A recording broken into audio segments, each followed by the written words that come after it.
जय गुरुदेव जय जगन्नाथ। ज्ञान विज्ञान और प्रज्ञानर अभिनव रूप रोमंथन को आपण समस्त को स्वागत करुछि मुकुटी।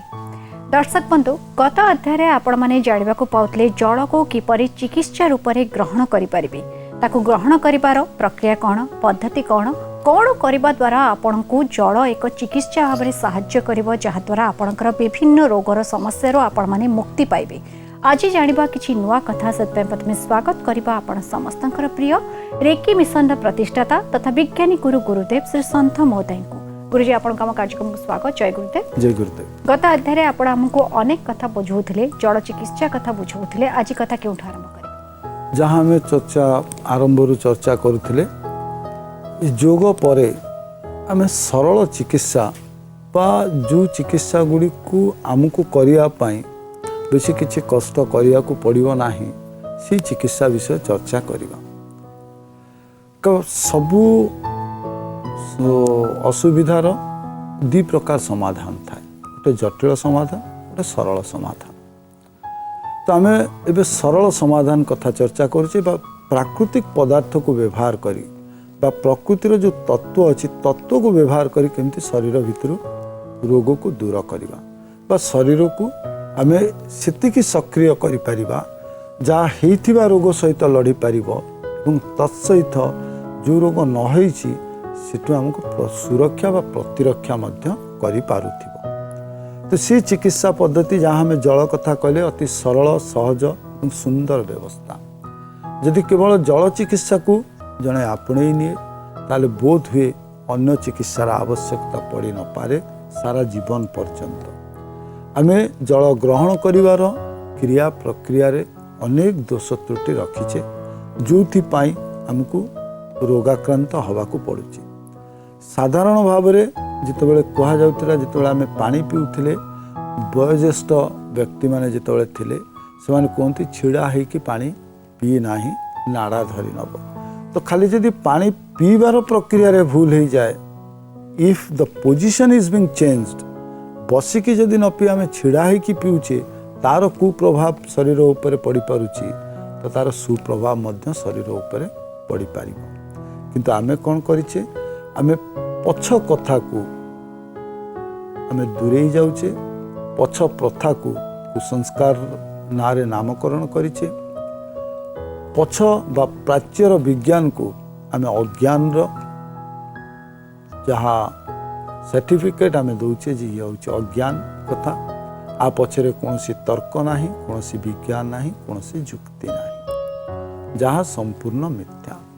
जो समय रे कोनोसी यंत्र तैयारी करा जाई नथिला से समय रे शरीर को देखि शरीर को तन्न तन्न भाव रे विश्लेषण करी अनेक क्रिया एवं प्रक्रिया को महामुनि ऋषि बा समाज विज्ञानी माने उपस्थापन करिछन। तो पानी पीबार जो क्रिया प्रक्रिया को यदि आमे सठिक करूँ, पानी पीबार जो क्वांटिटी ताकू यदि सठिक रखू, पानी धारण करी रखियार पात्र को सठिक रखू, ताले आम भितर कौनसी रोग देखादब नाही। तो बहुत समय रे आमे एमिति भी असुविधा थाई पारे, कहार अगणा नथिबो कि पानी बाहर रखिया पाई स्थान नथिबो, उषापान करिया पाई जे कार्यर जो प्रक्रिया आजिकली चली जे लेट नाइट पर्यंत काम करुछंती बा सेमाने सकाळु उठिया पाई समान पखरे कष्टकर हो जाए, तो उषापान करि पारु नथिबे। घर जंजाल को नहीं एमिति व्यस्तता थाए जो मानक पाखरे सकाळु उठिले मध्य निजे पानी पी अपेक्षा करिया पाई समय न थाए। तो सी जगह रे पुणी आमे चिकित्सा क्षेत्र को लेवा बा आउ गोटे प्रक्रियार कथा चर्चा करिबा जहाँ को आमे कहले सूर्य चिकित्सा। जमती जल को नहीं आमे चिकित्सा करुचे सेमती सूर्य को लेकिन मध्य चिकित्सा करिबा।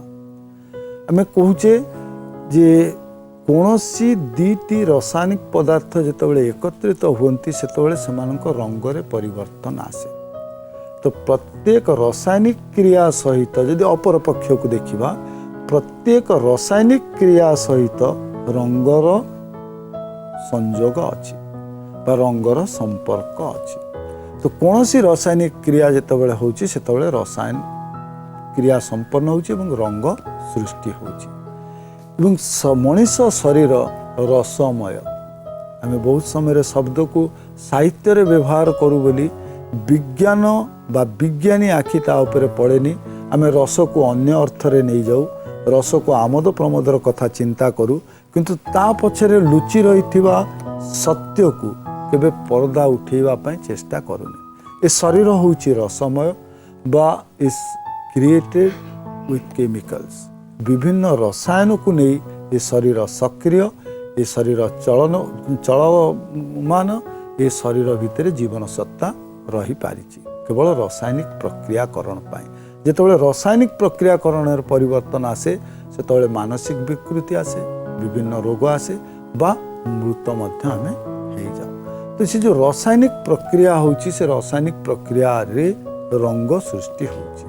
तो जो मनीष शरीर संपूर्ण रंग उपरे पर्यवेसित, जहाँ को सरल रे भागवत उक्ति पिंड ब्रह्मांड एकमत जानती सुज्ञानी पंडित। ये ब्रह्मांड चलिबा पाई जेमती सूर्यंक रश्मिर आवश्यकता अछि एवं जदि सूर्य रश्मि रे कौनसी प्रकार अनुपात रे परिवर्तन हुए तो शारीरिक क्षेत्र रे बा अवस्थिति स्थिति रे आमे परिवर्तन देखू। काहेकि ना सूर्यंकर रश्मि जो प्रभाव होची जितिकी रंग जोठी दरकार सेतिकी आवश्यकता अनुଯାयी जदि रंग न पड़े बा जो पदार्थ उपरे विकिरण होची से पदार्थ सेतिकी रंग को संग्रह न करि पारे ताले ता भितरे दुर्बलता देखा दी। आमे गछठू आरंभ करी गुल्म पर्यंत जिते जोठी देखुचे यदि सूर्य रश्मि रे कौनसी परिवर्तन होची ताले संपूर्ण क्षेत्र रे परिवर्तन आसुची। ठीक सेमती शरीर भितरे जितेबाला रंगर अनुपात सठिक न रुहे सेतेबाला शरीर भितरे असुस्थता देखा दिए बा रोग देखा दिए।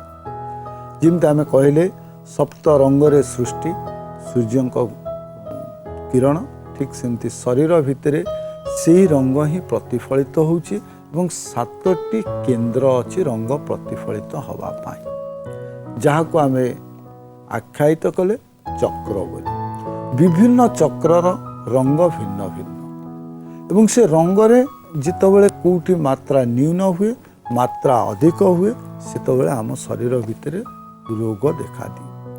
तो से रंग को जदि आम करेक्शन करू बा सठिक कर दो ताले रासायनिक क्रिया रे मध्य परिवर्तन हो जो रंग सठिक हो रासायनिक क्रिया मध्य सठिक हो। तो सीधा सड़क भाव में रासायनिक क्रिया एवं प्रक्रिया को परिवर्तन न करी आम जदि रंग को परिवर्तन करवा ताले आम शरीर भितर होतिबा रासायनिक क्रिया एवं प्रक्रिया को आम नियंत्रित करी रखि पारिबा। रासायनिक प्रक्रिया जितेबाला नियंत्रित हम सेतेबाला आम मानसिकता एवं शारीरिक क्षेत्र में सुस्थता अनुभव करिबा। तो कौनसी रोग हवा पाई कारणर आवश्यकता अछि एवं से कारण विभिन्न रंग को नहीं होता। भिन्न रोग पाई भिन्न रंगर अनुपात रे व्याहत घटी था एवं से व्याहत फल शरीर असुस्थ होता है। ठीक सेमती श्वासक्रिया रे मध्य रंगर अनुपात रे परिवर्तन हुए, जहाँ को आम आगु को विशेष भाव में विश्लेषण करिबा। आमे श्वास रोग कथा चर्चा करुचे एवं रंगर आधार को नहीं चिकित्सार कथा चर्चा करुचे एवं से रंग आमे पाइबु कोठी ना सूर्यंकठू पाइबु। केमिति पाइबु से होची चिकित्सार क्रिया जे सूर्यंक रंग केमिति पाइबु।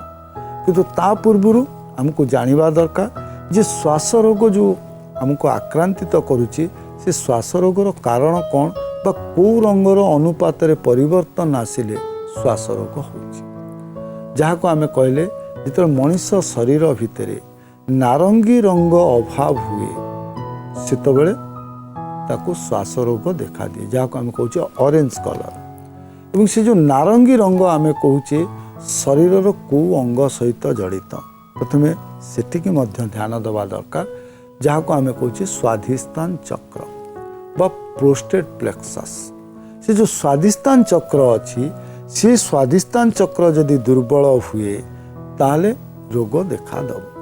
किंतु से जो अंग बा जो ग्रंथि गुड़िक स्वाधिष्ठान रे अच्छी से स्वयंक्रिय हेले मध्य से निर्भरशील कहा सहित ना बेस ऑफ स्पाइन बा मूलधारा चक्र एवं अपर पार्ट ऑफ एब्डोमेन बा सोलार प्लेक्सस बा मणिपुर चक्र एवं मूलधारा चक्र सहित आर संपर्क अच्छी स्वयंक्रिय हेले मध्य एमानଙ୍କଠୁ तार आधार बा ये स्वयंक्रिय किंतु स्वयं संपूर्ण नुहे ये दुईटी ग्रंथि सहित निर्भरशील जो जिते आम मणिपुर चक्र कथा कौचे तार रंग होची हलदी एवं मूर्धार चक्र कथा कौचे तार रंग होची नाली जिते उभयर रंग मिसीज नाली एवं हलदी को आम समानुपात मिसई दबा बाह्य क्षेत्र में आम देखा से रंग परिवर्तन आसो से रंग केमती हम ना नारंगी बा ऑरेंज कलर हो तो से ऑरेंज कलर जो आम शरीर भितर कम हुए बा नाली किंबा हलदी क्षेत्र में जदि कम हुए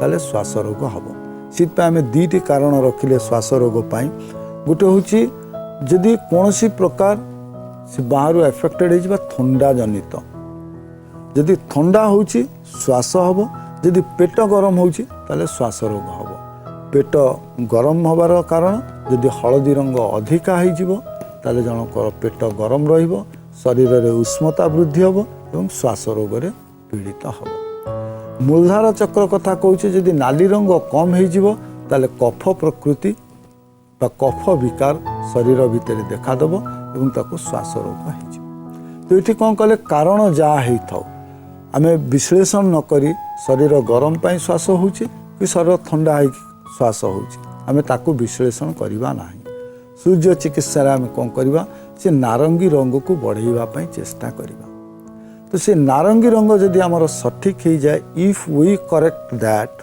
ताले आमको आउ शरीर रे श्वास रोग देखादेव ना बड़ा सहज एवं सरल कथा जे सूर्य को रश्मि केमिति आनिबा तो आम बहु जगार जमती साइंस विज्ञान उन्नति होची बहुत गुड़े पदार्थ आम तैयारी करुचे से पदार्थर सूर्य रश्मि सहित जो प्रक्रिया अच्छी विकिरण होची विच्छुरित होची तार प्रतिफलन रे सी सूर्य रश्मि को धारण करिवार शक्ति वृद्धि घटुची तो सेमती गोटे पदार्थ होची काच बा ग्लास तेणु काच बोतल ले आमे रिफ्लेक्शन डिफ्लेक्शन बा सूर्य को ठारू रश्मि आनी ताको ग्रहण करी रखी परिवा जहाँ को शरीर रे व्यवहार करी परिवा तो नारंगी रंग जिते कम रोचे से नारंगी रंगर बोतल तार मुह बंद करी ता भितर पानी रखी आम सूर्य रश्मि द्वारा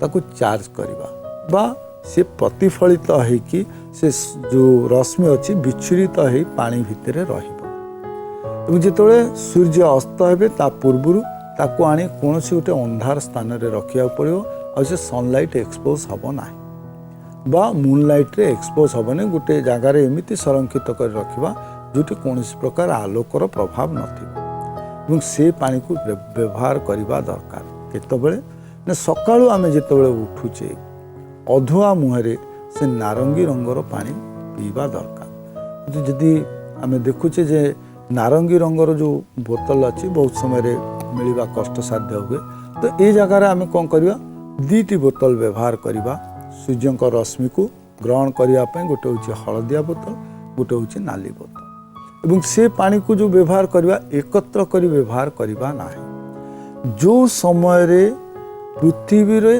तापमात्रा कम थिबो से समय लाली पानी व्यवहार करवा जो समय रे पृथ्वी रे तापमात्रा अधिक थिबो से समय रे हलदिया पानी व्यवहार करवा तो सकाळ एवं संध्या समय रे गोधूली संध्या समय जितेबाला भूपृष्ठर तापमात्रा कमी आसे से समय रे नाली बोतल पानी पीवा एवं मध्याह्न समय जो समय तेज वृद्धि थाए बा एठी उत्ताप वृद्धि थाए से समय हलदिया बोतल पानी पीवा तो आमर श्वास नली जो कौचे जहाँ जो आम कहूँ श्वास व्याहत होची से आम हाथ तंटी पाखक पलाए बा तंटी प्रदेश बा विशुद्ध चक्र होची श्वास जीवा आसबार रास्ता तो से श्वास जीवा आसवा रास्ता को जदि आम सठिक न करुचे ताले आम निश्वास प्रश्वास रे हमको कष्ट अनुभव हम जहाँ श्वासर मूल लक्ष्य इट्स ब्लॉक द एयरवेज तो से जो एयरवेज बा पवन आतजातर जो पथ अच्छी ताकू केमिति शोधन करवा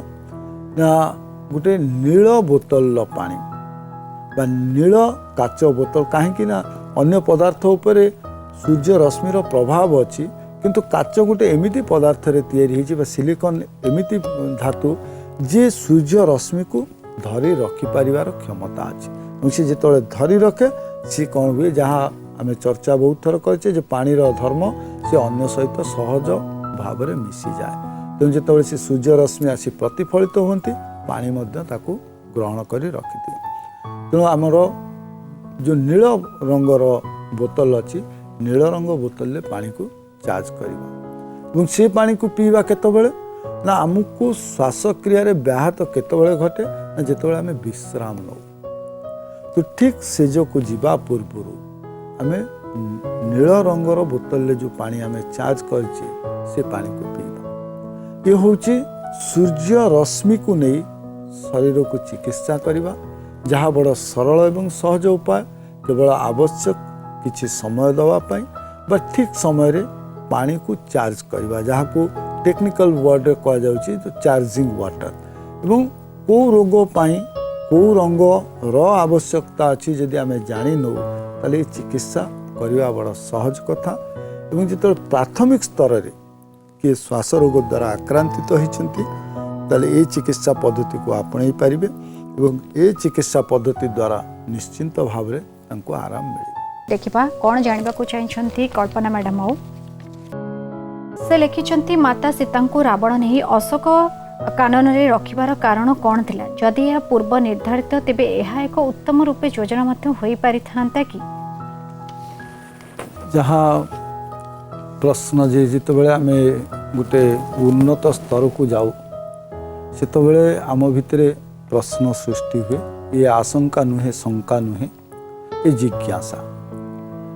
तेणु प्रश्न रे आम कहवा नहीं जे गोटे धर्म को बा धर्मशास्त्र को बा पुराण कथा को अस्वीकार करिवार कथा।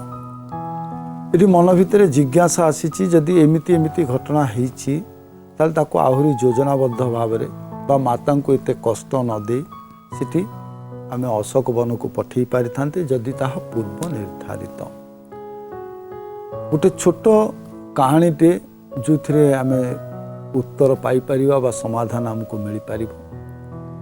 दी जन बंधु विश्राम करुछंती गोटे वृक्ष मूल द्विपहर समय खरारू रक्षा पाइबा पई गोटे वृक्ष मूल विश्राम करिछंती एवं से वृक्ष होउचे कल्प वृक्ष। बरगछ तले बरगछ छाई विश्राम करिछंती एवं विश्राम करने समय दी बंधुक भितर कथोपकथन होइछि। जड़े बंधुर आखि पड़ी बरगछर फल पाखे एवं मन भितर जिज्ञासा आसी, शंका आसी एवं प्रश्नवाची सृष्टिर स्रष्टांक उपरे जे केड़े विचित्र ए स्रष्टा। एड़े बड़ गछ केते छोट फल किंतु आम घर पाखे डंकरे माड़ुची कखारू बा डंक केते पतला तार सहीबार शक्ति नाही कि एड़े एड़े फल देइछंती। बोधे से निर्बोध बा जदि से योजना करिछंती ताले ये योजना तांकर फलवत्ती नुहे, एसे फेलुअर स्कीम। ठीक ए कथोपकथन भितरे दी बंधुंकर ठीक गछरु गोटे फलटे आसिकी मुंड उपरे पड़िछि। जे शंका करिछि, जहाँ भितर जिज्ञासा आसी जे प्रश्न करिछि, ठीक ता मुंड उपरे आसी फलटी पड़िछि एवं से जिज्ञासार उत्तर निजे पाइछंती। जदि ये जो छोट फलटी पड़ा जदि ये फलटी कखारू भली बड़ ही थांता एवं मुंडे पड़ी थांता ताले अवस्था कौन होता? सुनिश्चिंत मृत्यु। आम आज भी कहूचे जिते भारत में कौन चर्चा होची सेतबेले आम चर्चा करुचे जे आम राम राज्य प्रतिष्ठा करने चाहूचे, जहाँकर राजत्व काल बहुत कम, जहाँक राजत्व भितर अनेक द्वंद्वमूलक घटना घटी, तांकु आमे कहूचे श्रेष्ठ राजा, श्रेष्ठ राजपद दौचे कहीं एवं से श्रेष्ठत्व आसी न था, से निदर्शन आमे पाई न थांते जदि ये भली घटना न होता जहाँ घटी। जितेबाला प्रभुंकर यात्रा होची सेतेबाला से रास्तार मिशुचंती क्या सहित ना पशु मानक सहित एवं जो माने भी तांको राज्यर प्रजा एवं सेमानंकु से परिवर्तन करौछंती जे जार प्रकृति होउची नष्ट करवा एबे भी आमे ओडिया भाषा रे कहू तू मांकड़टा कि तू हाथ जा देले भांगी दउछु तो भांगीवार कारण भांगीवार कारक जहाँ पाखे मांकड़ प्रकृति थिबो और से मांकड़ मानू नहीं विश्वर सबुठु आश्चर्य कथा जे सृष्टि करि पाले से होउछंती श्रेष्ठ राजा और से कथा शिखेवा पई ए प्रक्रिया ए योजनार कथा जे आमे केतबेले काहाकू उत्कृष्ट करवा दरकार जे सबुठु निकृष्ट जा पाखे नकारात्मक शक्ति भर्ती ही रही ताकू जदि सकारात्मक भाव में आम व्यवहार करि पारले ताले आम भितर श्रेष्ठत्व आसीबो ये मनीष पई शिक्षा सेइथिपई तांकू कहा जाउछि जे पुरुष उत्तम उत्तम भाव में कार्य करिवार क्षमता केवल प्रभु श्रीराम को पाखरे थिला एवं से जो करिवार क्रिया एवं समदृष्टि भाव संपन्न से प्रमाणित हो न था जदि जो योजना भावरे बा जो भावरे रामायण ग्रंथ वर्णना करिछि बा जो हिसाब रे आमे अस्वीकार करि परिबा नाही जे इतिहास नुहे बोली एबे भी अनेक दृष्टांत एमती आखि आगु को आसुछि जहाँ त्रेता युग सहित संपर्क रखुछि हुए तो काली सकाळे आमे आकु ग्रहण करि परिबा इतिहास बोली तेणु जहाँ भगवत निर्देश जहाँ भगवत निर्देशित ताठू भल निर्देशना आमे दी परिबा नाही तो ये भली प्रश्न आम मुंड भितर न आसू बा जी डायरेक्ट आमे ता जो आसन ग्रहण करवा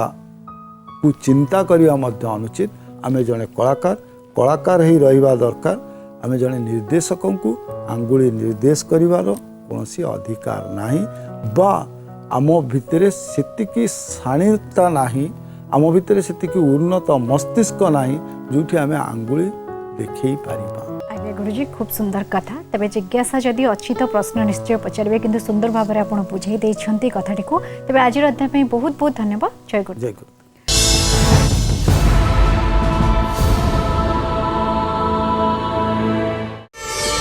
प्रार्थना आम आनंदर उत्स।